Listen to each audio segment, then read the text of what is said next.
Swayam Prabha. Digital India. Educated India.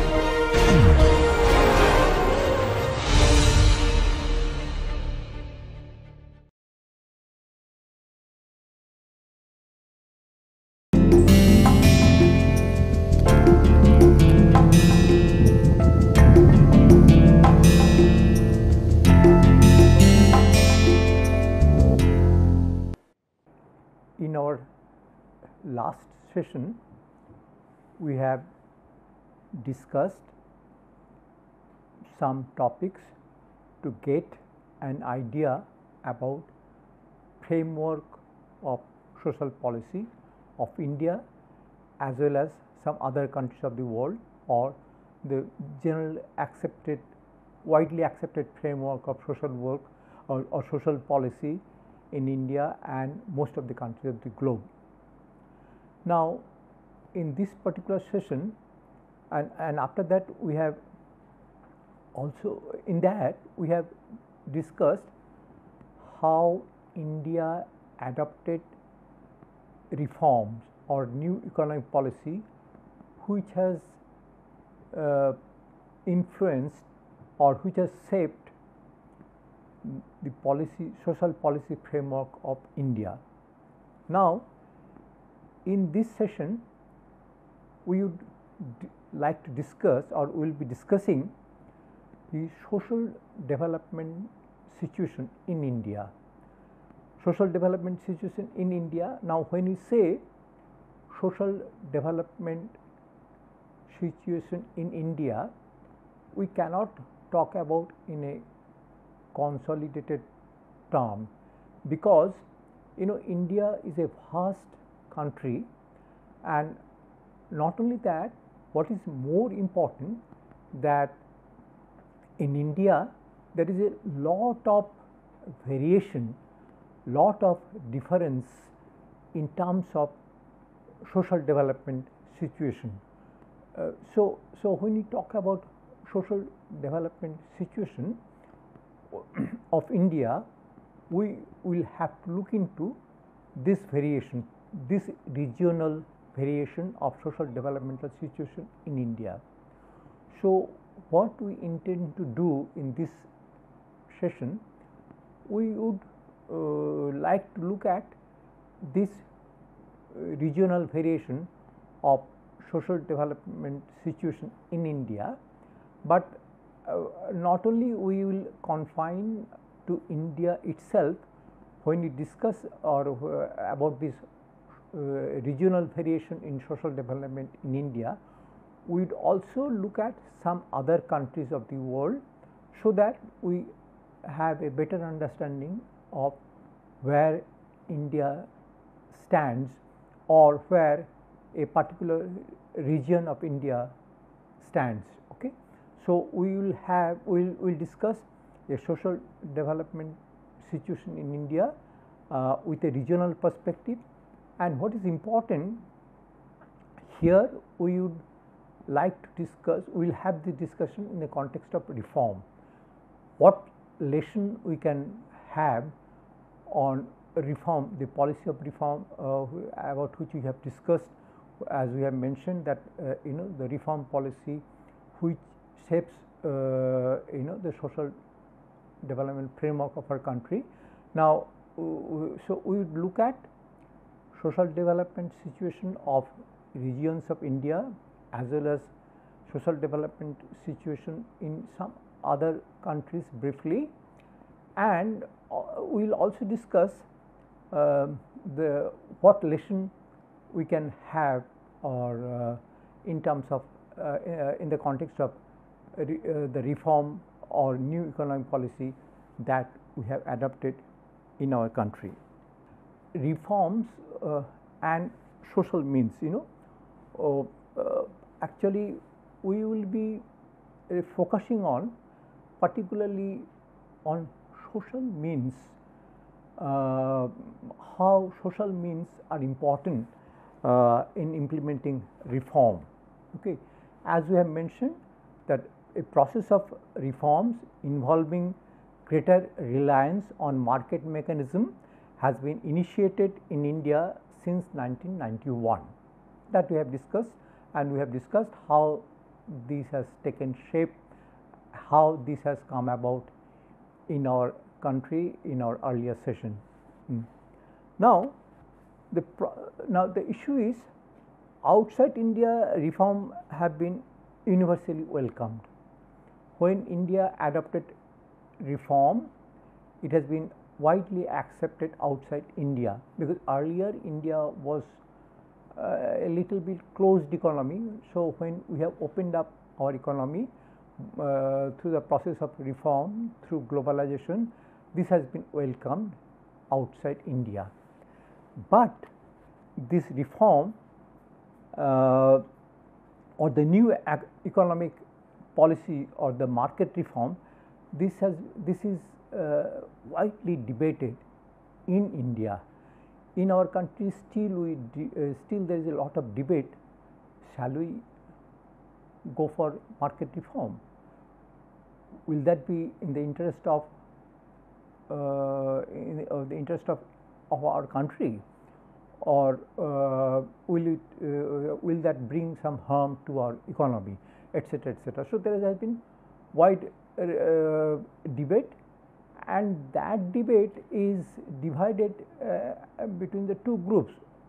Some economists or some policy makers, they are pro reform, and some are against reform. Now, in our discussion, we will not take part in that debate, but what we will do, we will take this debate in a different plane, not in terms of pro reform or anti reform. What we would like to do, that we would like to link the strategies of development to the ends of development. That means, why reform? Aim of reform is to achieve development. So, actually we say we argue that reform is for achieving development, okay, or market reform. Goal of market reform is to, if we adopt market reform, our economy will develop, okay. So, reform is a means for achieving development. Now, our question is, what is the end of development? What is development? What is development? Can we link reform with development, and how can we? Why do we seek development? Okay, that means, or what we'd like to do, we would like to investigate the means we should adopt for development. Like, is it that we can achieve development through market reform? Now, why we seek development?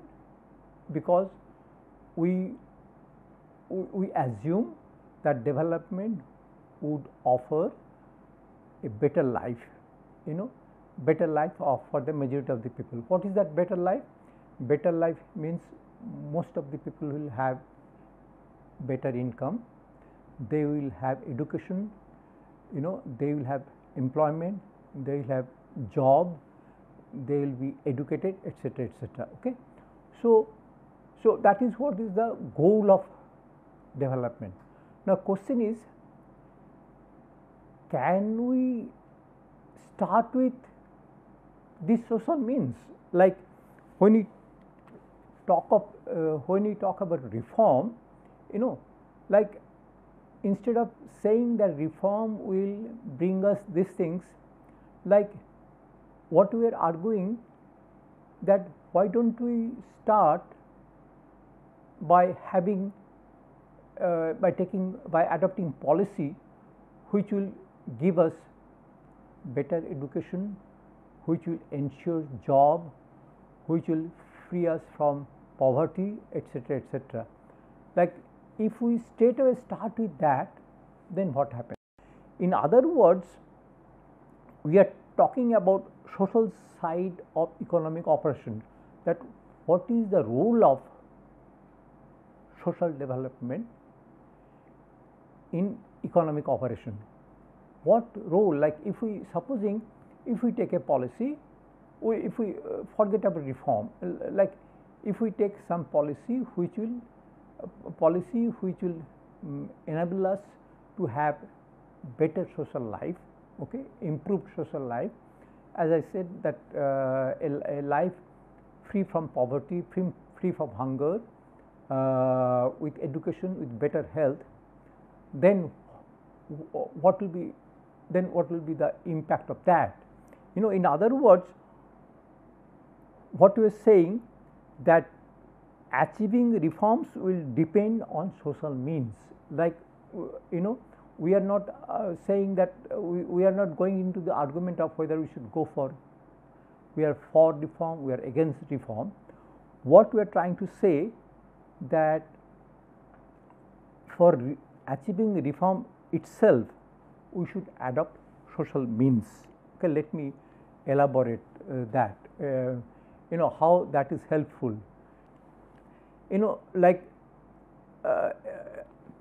if we are able to create human capabilities, like a better life for human being, of course that has some intrinsic value. Okay, like creating better human capability itself is good enough. Okay, but apart from having that type of value, creating better human capabilities also contribute to economic development, or this has instrumental role for this play an instrumental role, or human capabilities play an instrumental role. Okay, now we will elaborate this a little further. When we got independence, Nehru gave a famous speech, the Tryst with Destiny. In that speech, Nehru mentioned that what is our task? Tasks ahead of us include the ending of poverty and ignorance and disease and inequality of opportunity. When he got independence, that time we are a poor nation. Majority of the people were living in poverty. People were ignorant, illiterate, superstitious. People were suffering from various diseases often, and there was high inequality of opportunity because our society was divided in terms of caste and class, etc. There is a lot of inequality.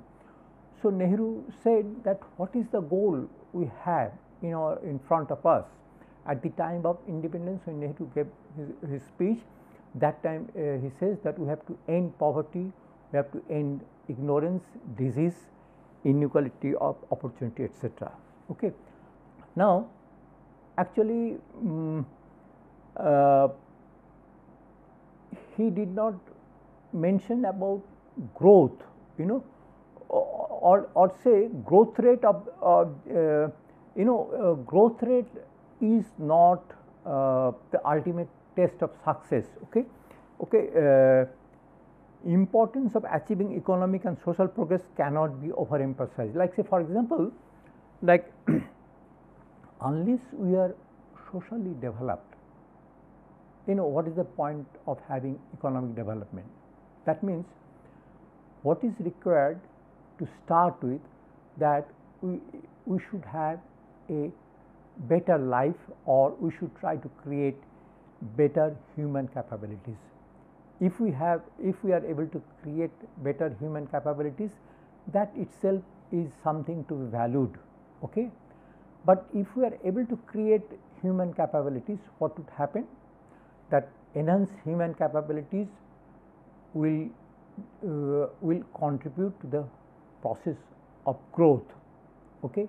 And if creating human capabilities includes or contributes to the process of growth, then the economy will be enabled to further human capabilities more.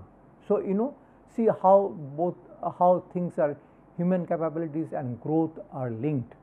If we are able to create human capabilities, that we will have better manpower, better human resources. If we are if we have healthy human being, literate human being,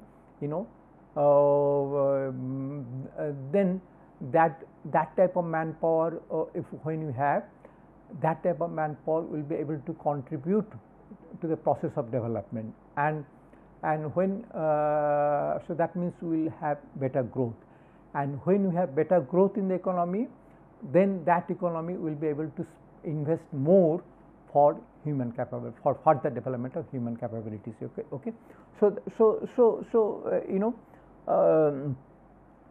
the economic and social progress are interlinked.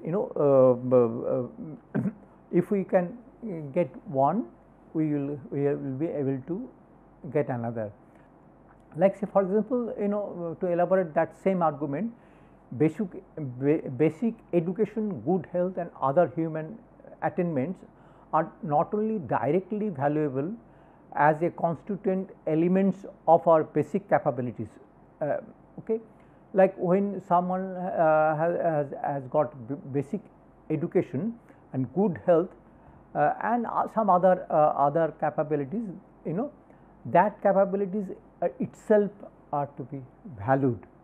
But what is important, these capabilities will also help in generating economic success, which in turn can contribute to enhance the quality of human life.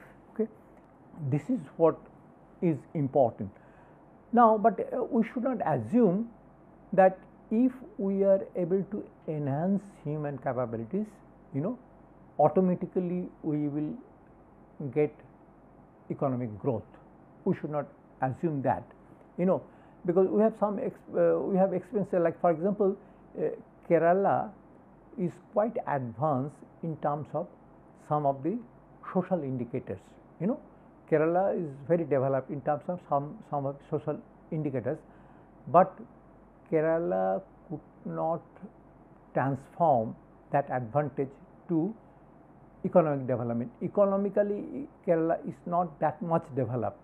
If you particularly comparatively, if you look at the type of human capabilities or type that Kerala has been was successful to create, that capabilities has not been automatically transformed into creating capabilities for economic development.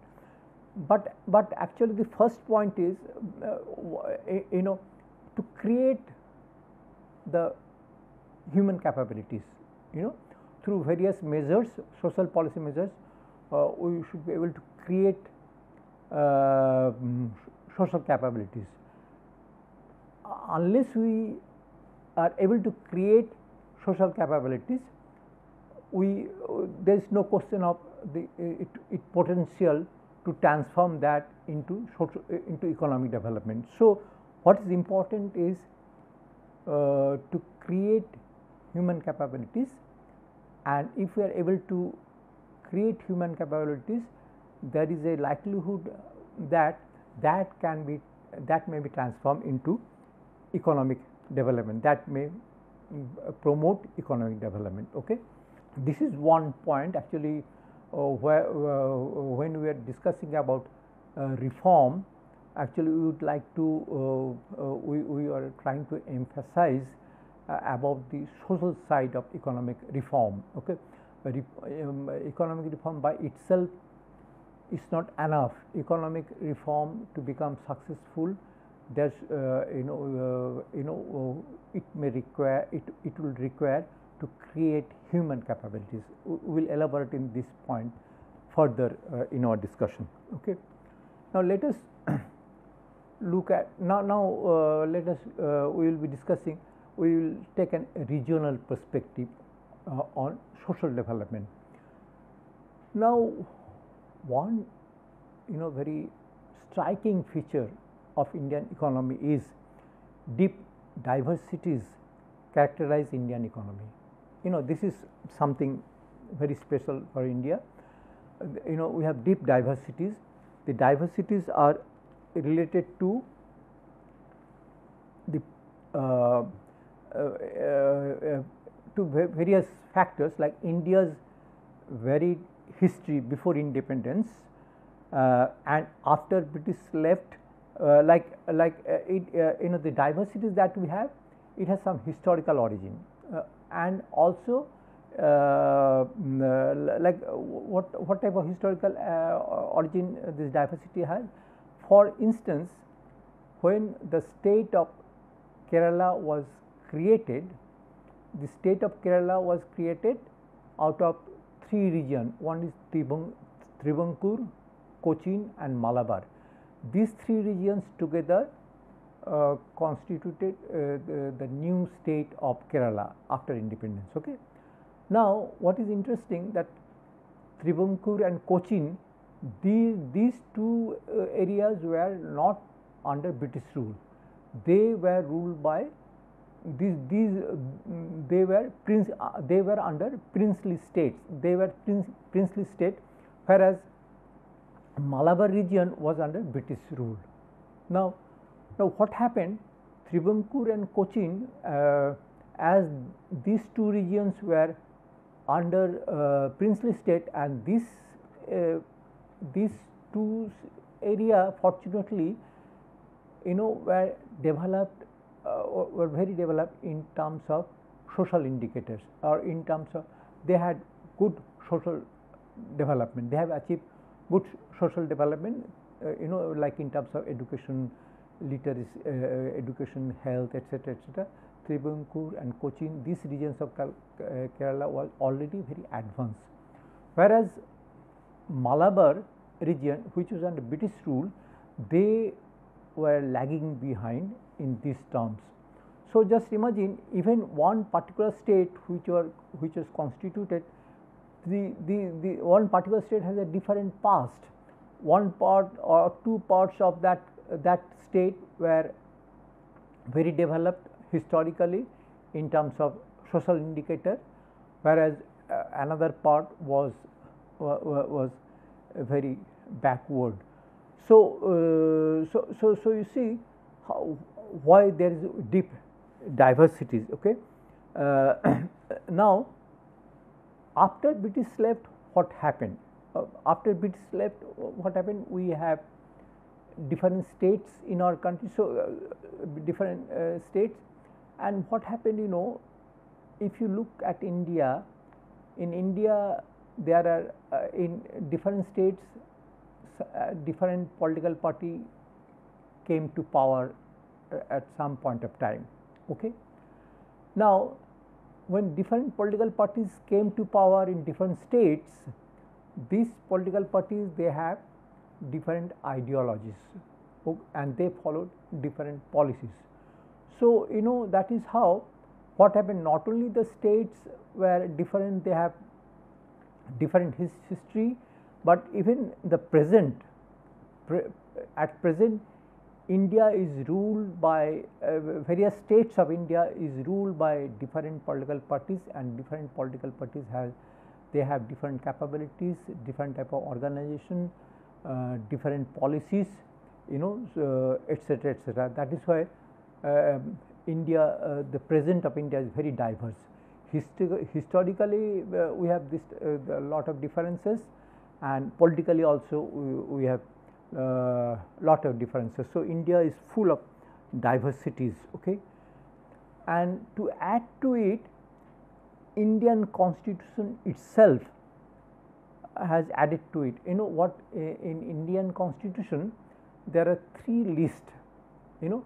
There are some items under the state policy which are under state government, like some areas, in some areas state government has the sole authority to act, but then there are some areas where central government has the absolute authority, and there is something called concurrent list, where both state and central government will have to play a role. This is very interesting,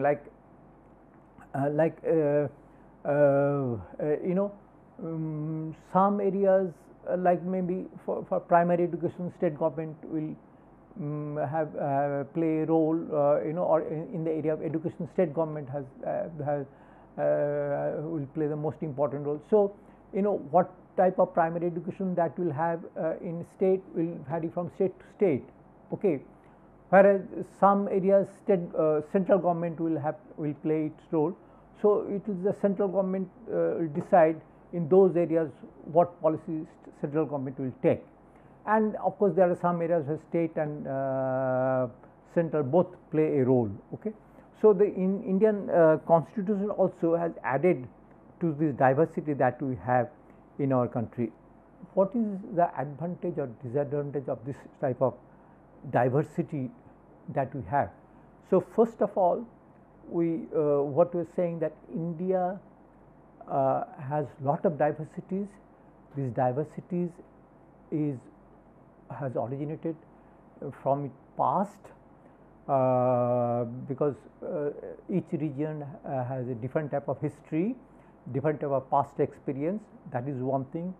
Second thing is that in the present each states are governed by different political party. That is why there are differences, and also the Indian constitution has allotted some of the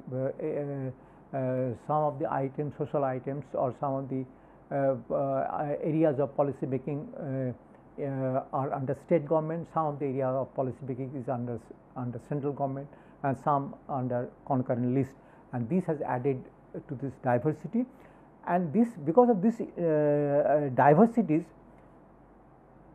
one important thing is that some states are very advanced, some states are very backward.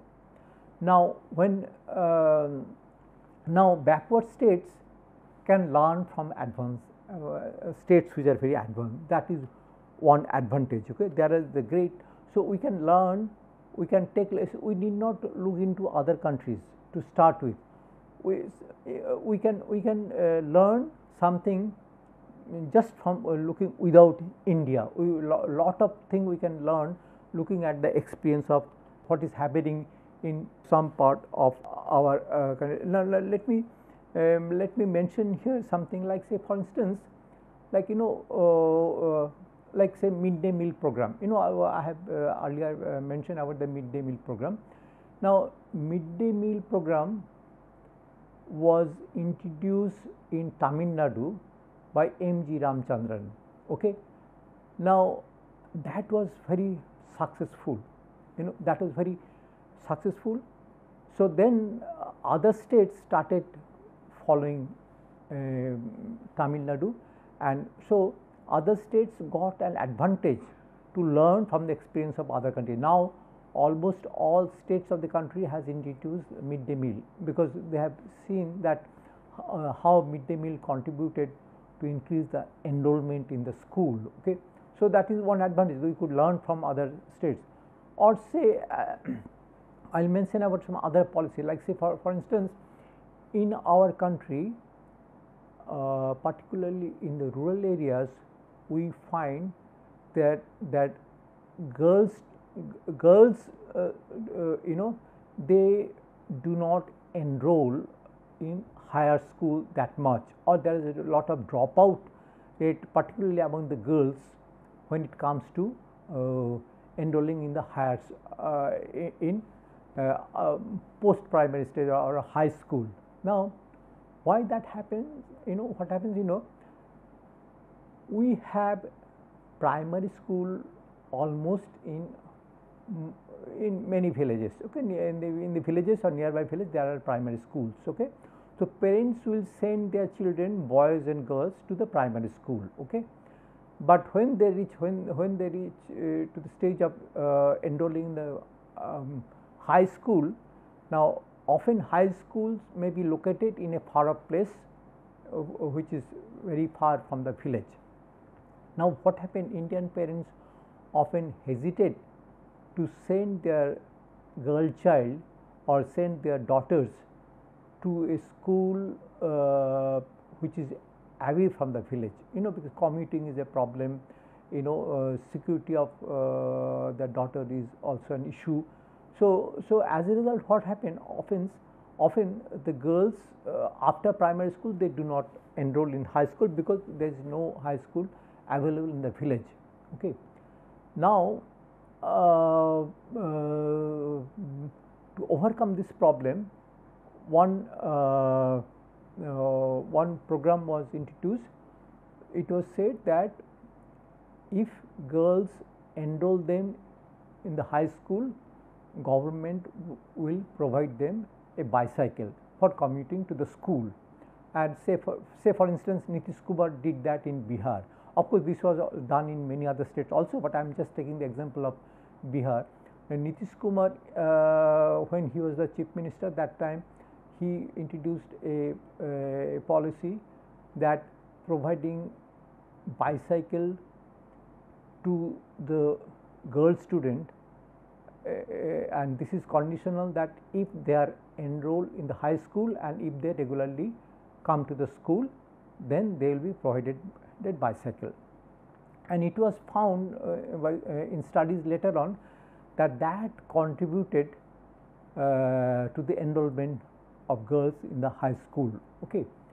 Now, when this happened, now other states when they saw this, they also started adopting this policy. For instance, West Bengal, there is a policy, there is a program called which has been named as Shobuj Sathi Prokolpo.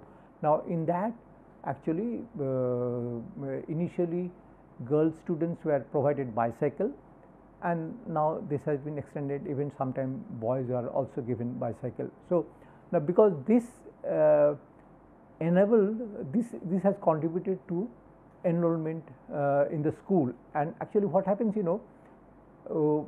when bicycle is provided to all the girls, then only they will come to the school, because what happened, this is a group behavior, like all the parents should think that their daughters should attend school, they should think as a group, then only they will come to school. Like one parent may provide a bicycle to his daughter, but that may not change the behavior, because one girl may not would like to go to the school by using bicycle, but if all the girls from a village they are provided bicycle, then all of them will go as a group, and that will change the behavior, and that was the contribution of this particular scheme.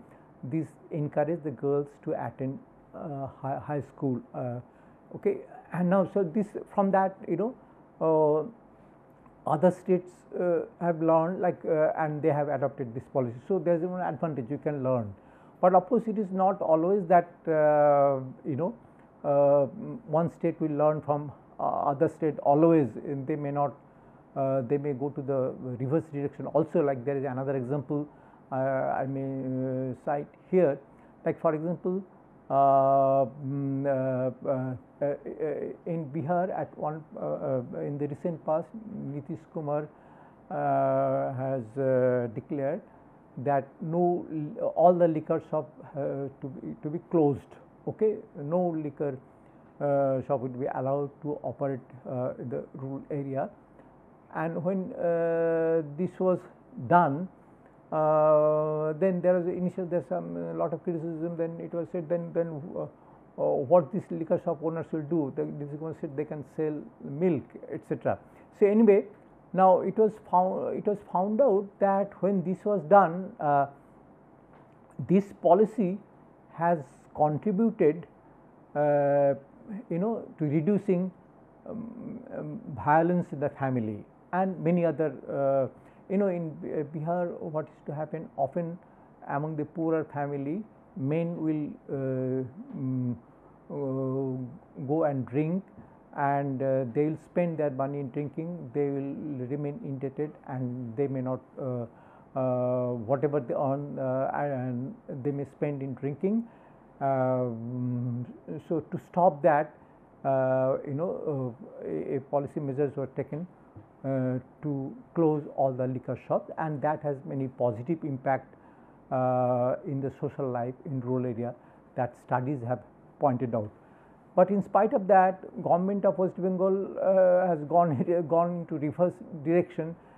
They have, for earning more revenue, they have allowed opening up a new liquor shop in the panchayats where there is no other there is no liquor shop.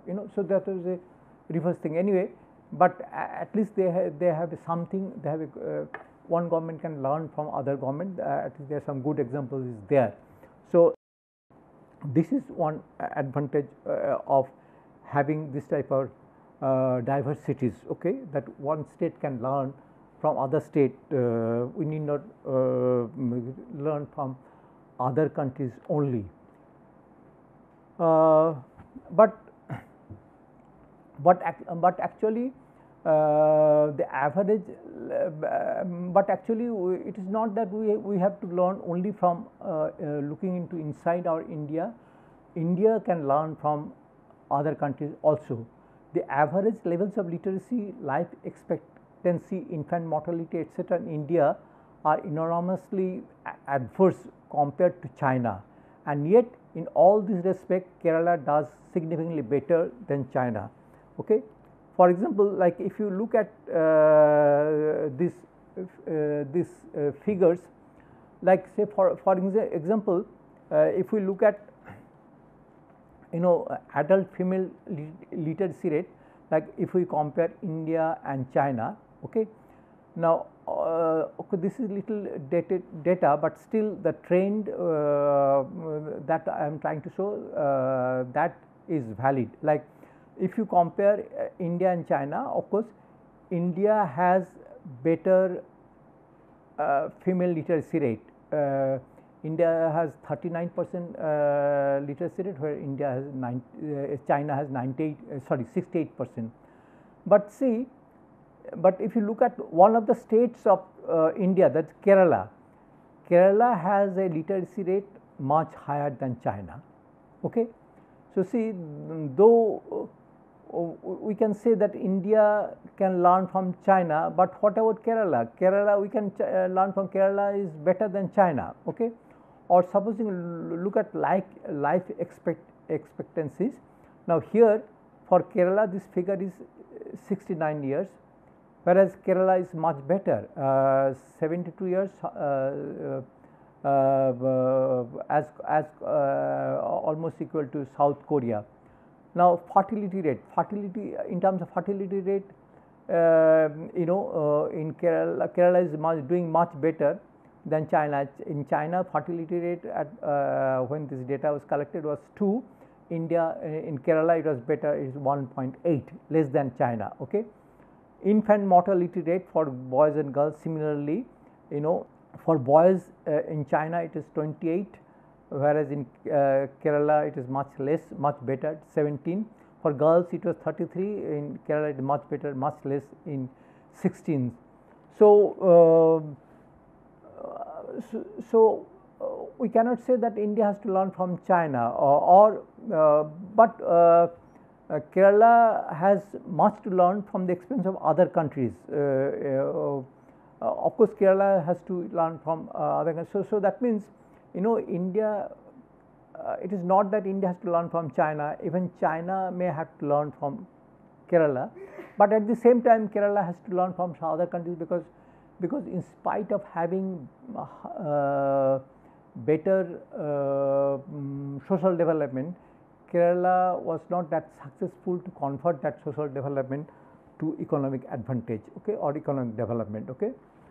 Now one would say that why suddenly India and China comparison or contrast, why I am talking about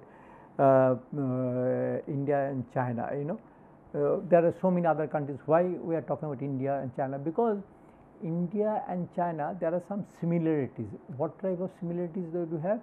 In terms of size, both India and China is a vast country, okay. So that makes comparison fruitful, okay.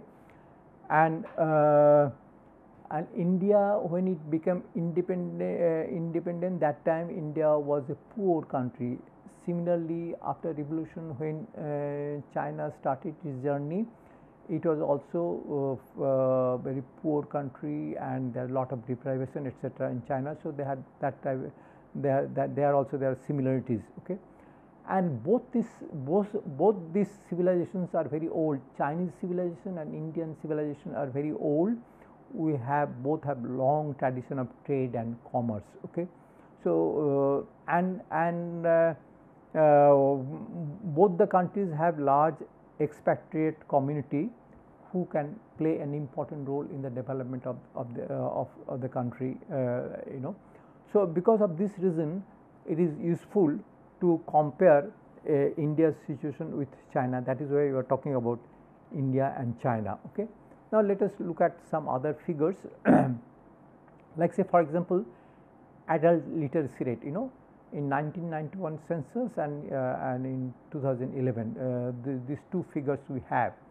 Now, if you look at in 1991 and in 2011, literacy, male literacy in India was 64, China it was much higher.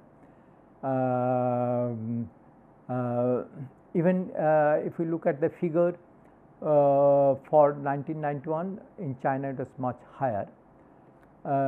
Similarly, if we compare the literacy, adult literacy rate in 91 and 2011,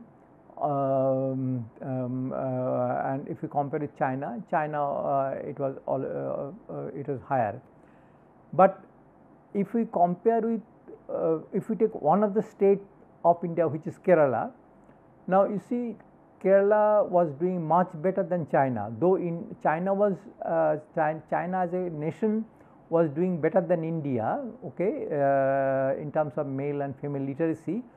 But if we look at Kerala, Kerala was, when China it was 87% the male literacy, in India in Kerala it was 94%, okay.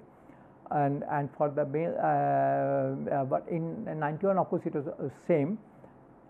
Female literacy also, whereas China it was 68%, Kerala was 86%, etc. Okay. But at the same time we should also look at some other side of the picture. UP is one of the state which is lagging behind, and UP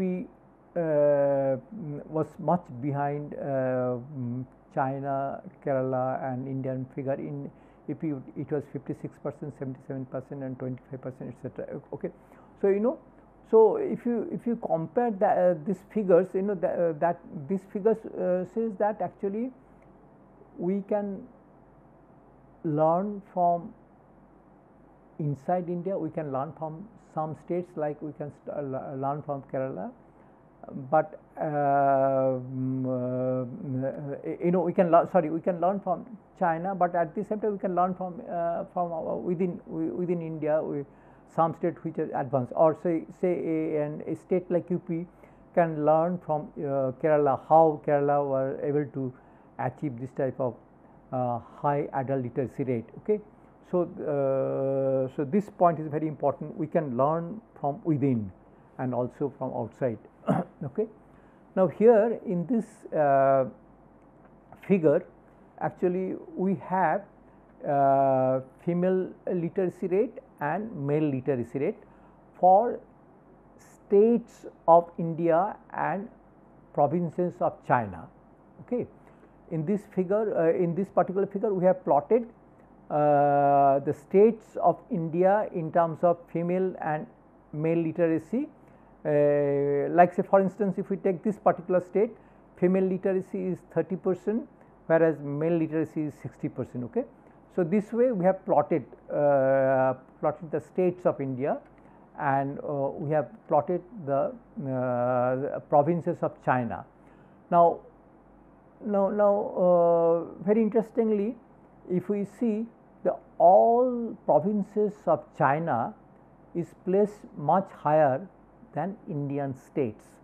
Indian states are located here, whereas all the provinces of China is located much higher. So, one can say that you know, if we look at the diversities, even taking this diversity in the account, each Chinese provinces are much higher placed in terms of male and female literacy. But what is interesting, that one state of India, that is the state of Kerala, which is placed in much higher than all the states of India and all the provinces of China. Okay. On the reverse side, if you take Tibet, one of the province of China, which is lagging behind all the Chinese states and all the Indian states, so this type of diversities are there. Another point which emerges from this, that the Chinese provinces are closely located in terms of literacy, whereas in Indian states are little dispersed in terms of female and male literacy. Okay.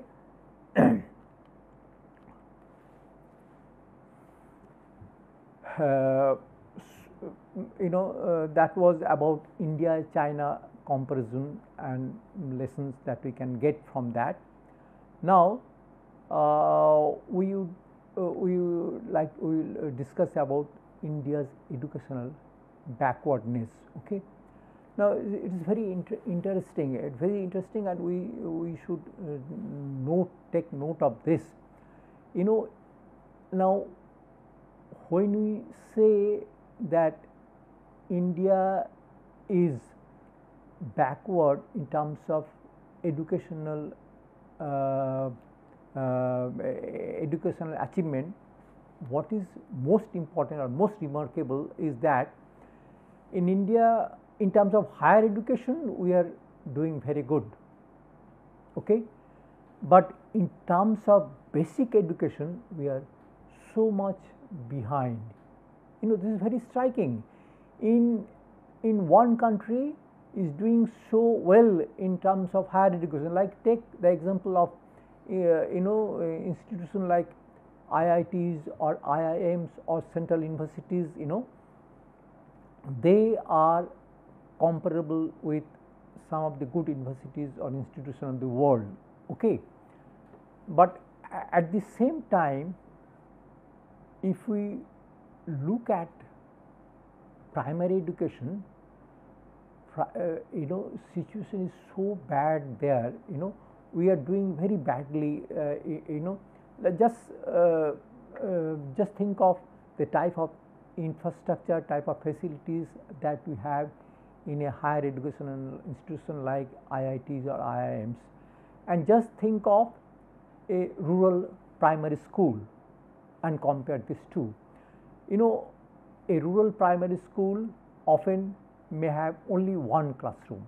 Many of the rural primary schools have only one classroom or at the most two classrooms. A rural primary school, government primary school may have, these schools are single teacher school. Many of the schools are single, there is only one teacher, and one teacher will have to and there is one room, that one teacher will have to teach students belonging to various classes. Some students may belong to class 1, some students may belong to class 2, class 3, etc., and they will be sitting in one room, and one teacher will have to teach all of them. So you can imagine how a meaningful learning can take place in this type of situation. This is the condition of majority of the primary school in rural areas of our country. And just think of some central university, or just think of institution like IITs and IIMs, type of facilities that students get in those type of institutions. This is very remarkable. But but in spite of that, what is very surprising, policymakers, they do not take note of this. Government after government spending money, we spend very little money for education, but whatever money we spend, that is spent for expansion of higher education.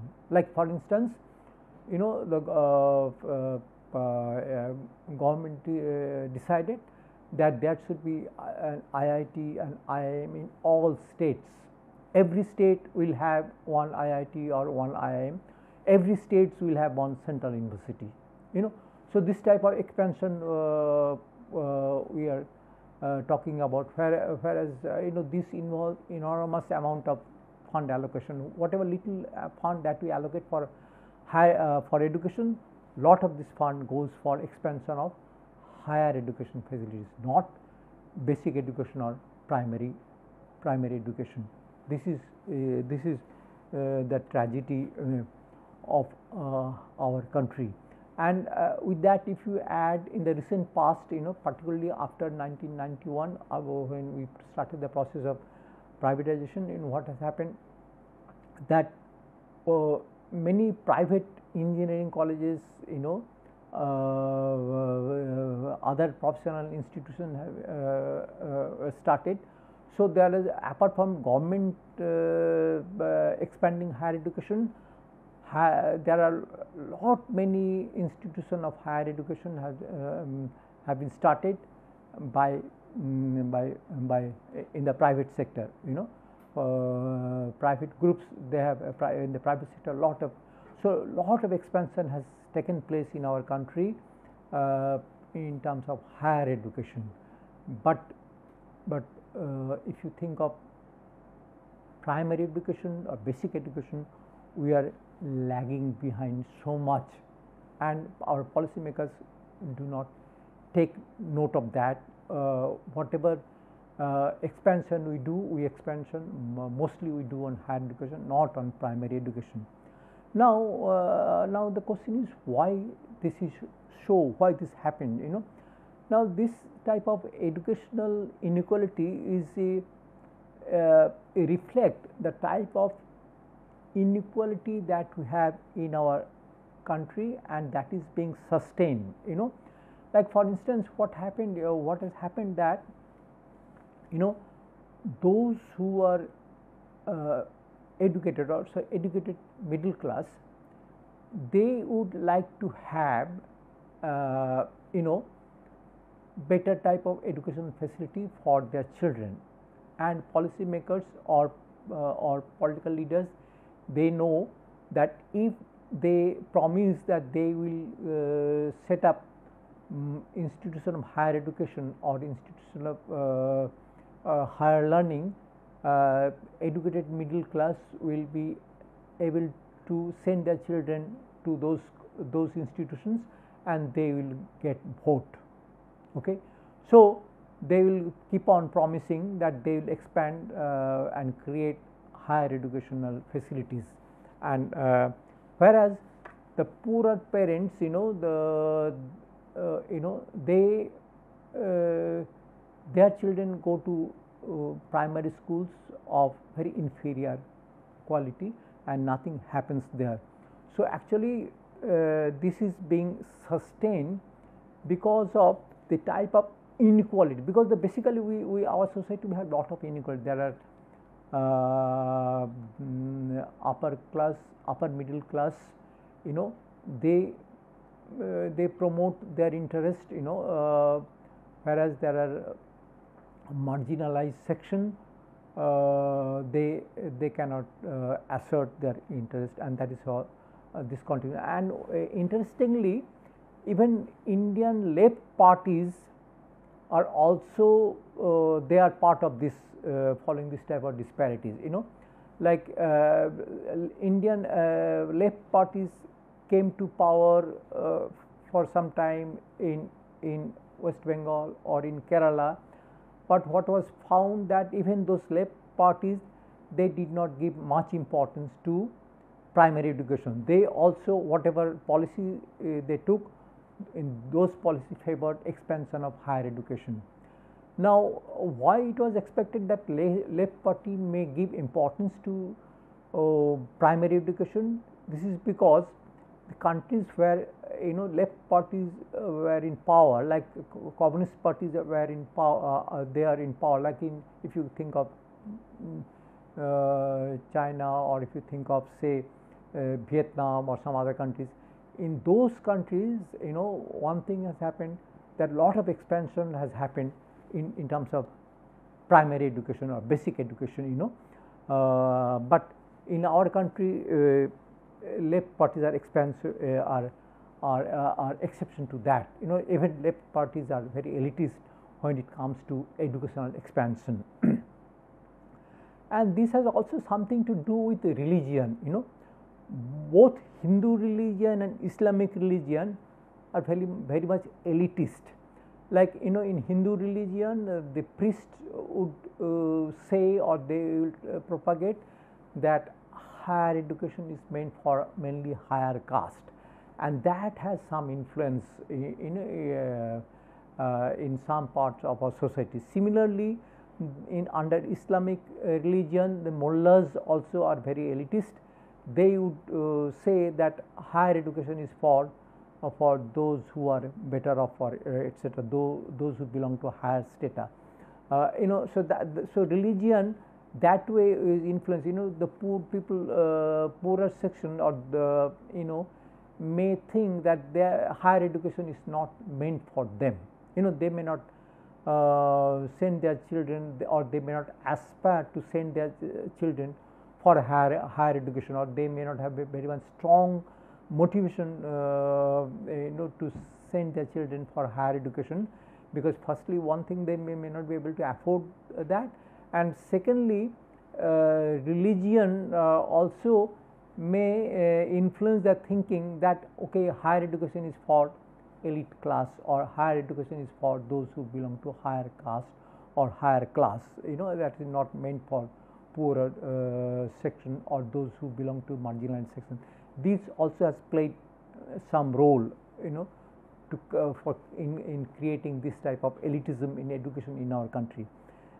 But here Buddhist religion is slightly egalitarian. The countries where there is where majority of the people follow Buddhism, in those countries, like for example in Thailand, Sri Lanka, Myanmar, in these countries they are mainly predominantly they follow Buddhist religion. They are actually, they give, in these countries, give lot of emphasis in the spread of primary education. So religion also has a role to play in the type of educational expansion that will happen in our in a particular country. Okay. Now another interesting thing, all these countries like Thailand, Sri Lanka, Myanmar, India, all these countries were under British rule. Okay.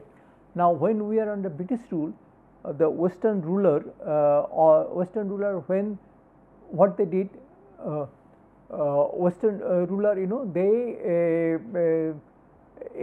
they what they did, that they expanded the existing basis. The Western ruler, they furthered the existing disparity that they were having. Like for instance, Britishers, they in our country, they expanded higher education. They built very good higher education institution.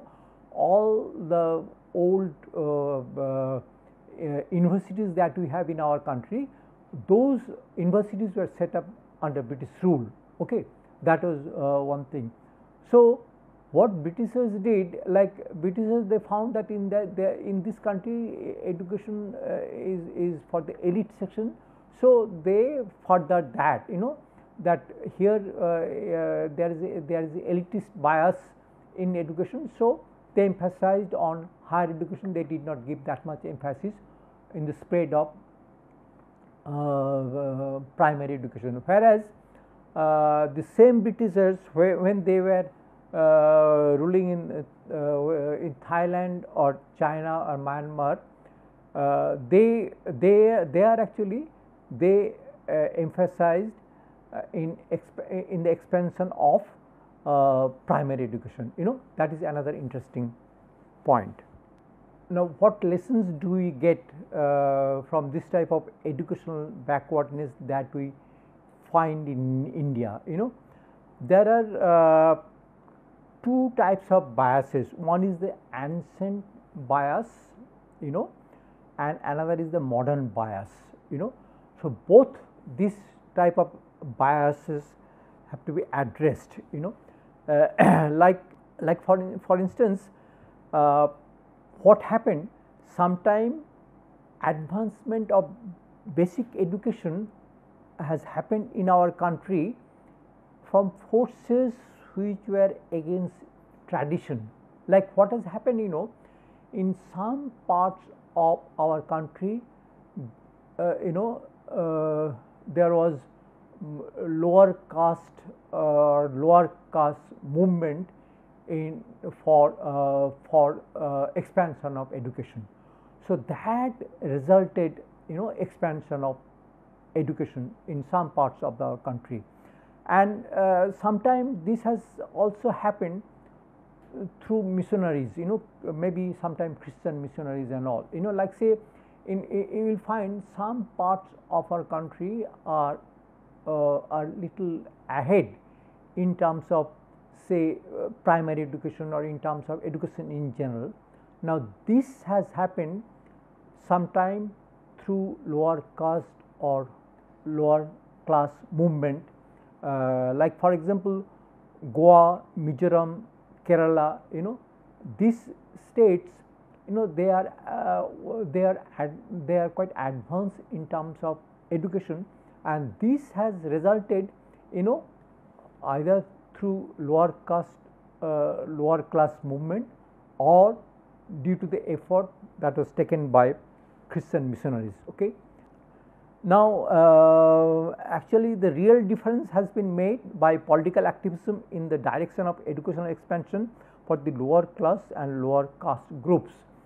Like actually, one thing is obviously Christian missionaries played a very important role in expansion in education in some parts of our country, or social movement played a very important role. Like for instance in Maharashtra, Mahar caste were very much organized, and as a result of that, there are a lot of expansion taken place in terms of education among that caste group. That has happened. But what is most important, that what type of policy is being adopted or being taken by the political leadership, that is most important. Like for example, like we were talking about Kerala. The Kerala, as one part of Kerala where was as we mentioned, there's quite backward, like in the Malabar region of Kerala was quite backward in terms of education, or because when it was under British rule, the education was expansion of education was neglected, whereas Malabar and Cochin, these two regions were under princely state. These states were quite advanced. Okay, but what has happened, today the entire Kerala is quite advanced in terms of education, and this has happened because the type of policy that was taken by various political leadership that came to power. Sometime it was left parties, sometime it was other than left parties, sometime Congress came into power, sometime CPM or Communist Party came into power. But whatever may be the case, these parties they took the policies which has done away with the type of disparity in terms of education that was there in Kerala. Now the entire state is quite advanced in terms of education. So what is important, that what is being done by the political leadership today, that is what is very important for educational expansion.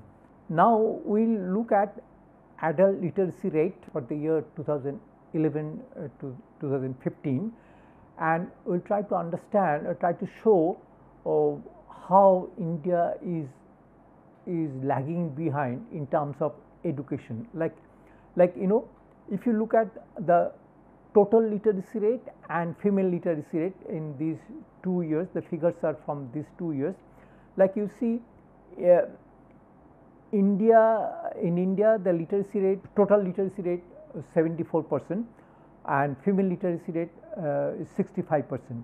Now now let us look at whereas of course China was much advanced than India in these terms. Now look at some of these African countries like Zimbabwe, Botswana, Kenya, Nigeria and Ghana. Now these are the sub-Saharan African countries, you know. These countries are considered to be very backward country, you know. They face a lot of problem like famine, etc., time and again. But in spite of that, you know, it is very surprising that except Nigeria, all these African countries is quite advanced in terms of adult literacy rate than India. Whether you look at Zimbabwe, Botswana, Kenya, all these countries have very higher literacy rate than India. It is something. So this shows the educational backwardness of India. Even the countries which we consider very backward, when it comes to adult literacy, these African countries, sub-Saharan African countries are much advanced than India. Now the question is, what happens if we have this type of inequality in education? What is the problem? We have mentioned that in India we have lot of inequality in terms of education. Now what happened when we have this type of inequality? What is the result of this? Now see what happened if we have this type of disparity, this type of inequality in terms of education. Then what happened whenever the new economic opportunity is created, those who are lagging behind in terms of education, that section will not be able to take advantage of new economic opportunities. That means even if we you know, we develop or there are some economic opportunities created in our country, what would happen? Only the elite section will be able to take advantage of those facilities. Like for instance, you know, when the globalization happened, you know, lot of new economic opportunities were created. Like for instance, there are a lot of call centers came up, and those call centers created new job opportunities. Okay. Now what has happened? Who could get employment in those call centers? You know, it is only the urban educated group. They could get employment in this job, in this call center job. You know, so see, when we have adopted economic reform, which has created new economic opportunities. Now because of this type of economic disparity we have, only those who were educated, they were benefited from this type of new opportunity that was created. You know what we will see in a table now, that that role of basic education is very important even for the success of market reform. We are talking about market reform, and we are saying that market reform will enable us to develop to achieve higher growth. But we must remember that even for the success of market reform depends on expansion of basic education. Like for instance, South Korea, Hong Kong, Thailand, they started introducing market reform in the 1960s. You know, in the 1960s they started following or adopting market reform. Now at that point of time, what is the adult literacy rate in these countries? It was around 70%. Like in South Korea it was 71, Hong Kong it was 70%, Thailand it was 68%. And not only that, China, you know, started reform process much later in 1980s. In 1980, the adult literacy rate in China was 69. So you see, when all these countries they went for market reform, when they opened up their economy, that time itself these countries had attained around 70% of adult literacy. Now what about India? we have introduced market reform in the year 90, okay, and what was the adult literacy rate in the year 1992? It was only 52% in the year 1992. So it's now actually it is not that market reform itself will be successful. Market reform is very successful in South India, in South Korea, Hong Kong and Thailand and China.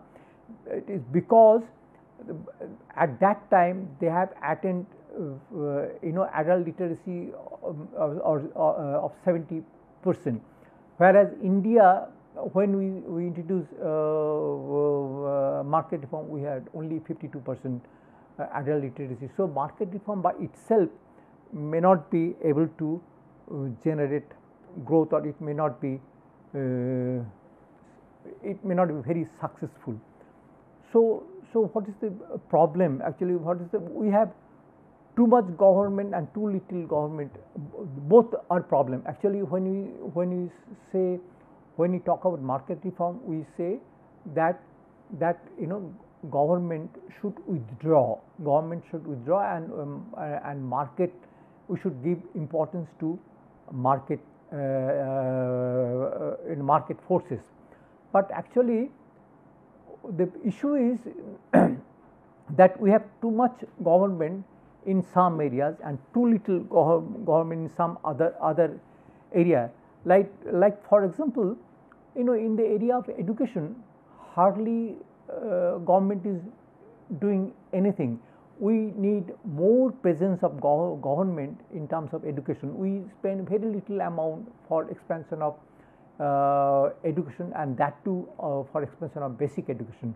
So actually there we need more government action, more presence of government there, and in some other regions, some other areas, we need less presence of government. Okay. Now, because if we don't do that, what would happen? Supposing we have the type of illiteracy that we have in our country at present, what would happen?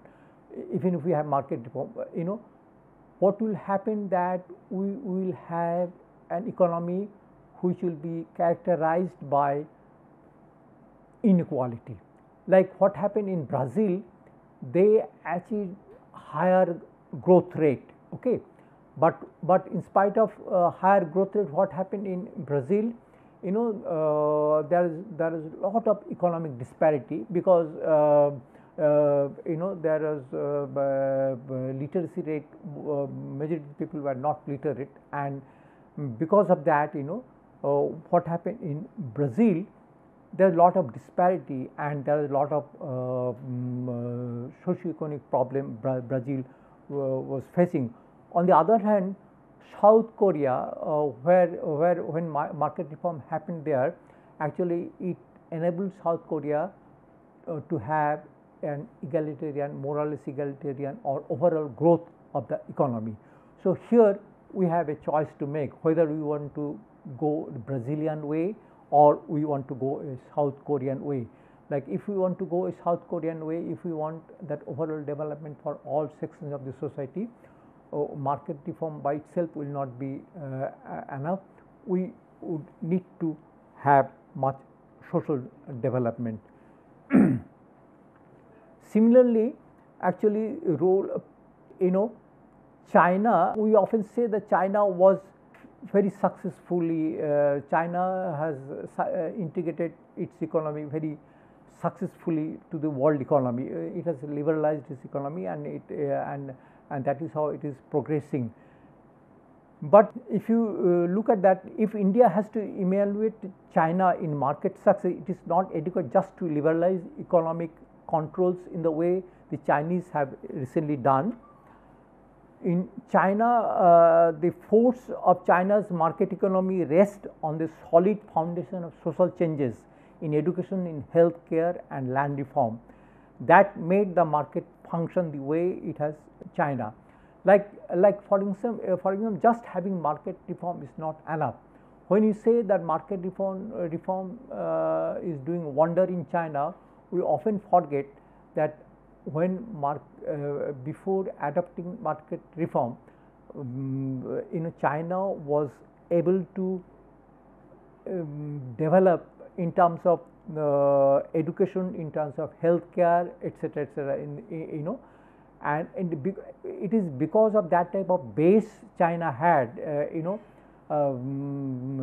higher literacy rate, better health facilities and land reform, etc., etc. Very successful implementation land reform. Because of all these, the benefit of market reform has worked wonderfully in China. So if we just say that China, market reform was successful in China, why we should not follow the path? We should keep in mind that it was successful in China because China was able to attain higher social development when it opened up its economy for market reform, when it started market reform in our country. Now, but in India, what is happening? If we look at this particular table, this table shows growth rates of expenditure and teaching and teaching inputs in elementary schools. This presents some figure that how we spend, how we invest on teaching inputs in elementary schools. Now in the 50s, in the 60s and 70s and 80s, how we have spent. Now we see recurring expenditure increased from 50s to 60s to 60s and 70s. Then it started going down from 8.5% to 5.8, then 2.8, then it slightly increased. But in terms of number of teachers, you see this expenditure, number of teachers in elementary school, it started going down from 5.6 in 50s. In the 90s, it came down to 1.6. In terms of teacher population ratio, similarly from 3.6, it came down to minus 0.5. So what we'd like to point out that not only we allot very little for educational expansion, that amount we invest on educational expansion, that is going down over the years. Now, so actually, the debate here is not whether we are someone is pro market reform and someone is against market reform. It is not just that. The fundamental changes that are needed in India cannot be made just by moderate reforms that only focuses on reducing the negative activities of the government, neglecting the positive function that it can perform in bringing social opportunities within the reach of all. This is what is important. Like when we talk about market reform, we are talking about the negative role of government, that government should withdraw from some areas of economic activity. There should not be a negative role of government in terms of economic activity. But we should also emphasize not only state should withdraw there, but what is required is in more presence of government in some other regions. What are those areas? This is in the area of education, health, nutrition, etc. So what is required, that we need more government in social sector, more strong presence of government in social sector, while restricting government activity maybe in some of the economic areas. Okay, and that is what is the actually the gist of the discussion that we have, that actually we cannot, this is not whether we should go for market reform or whether government should withdraw or whether there should be presence of government or absence of government. What is required? The presence of government in social sector. The government should be more active for social development, and that would contribute to success of market reform. With this, we conclude this session. Thank you.